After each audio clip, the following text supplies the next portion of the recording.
large-scale compositions can tend to have a little bit too much texture. So it's important to choose the right brush for your image. This one is pretty large. It takes up most of the 3000 pixel squared image.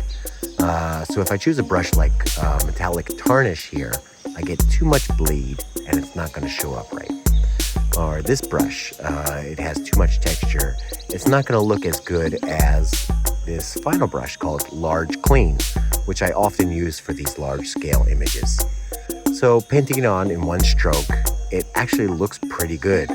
I have two colors here, so let's add the gold and see how that looks. Yeah, realign that. It looks great. Some other things you can do though is adjust the properties. So make sure you duplicate your brush. If you do make a few changes you have to reset, you can go to About This Brush and Reset Brush, and it'll turn it back to factory settings. But in the grain source, you can change the properties a little bit.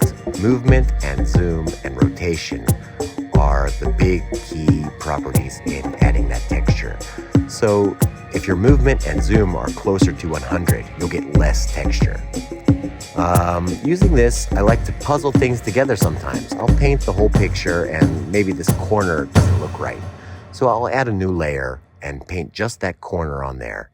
And you can adjust that with transform to make it fit perfectly.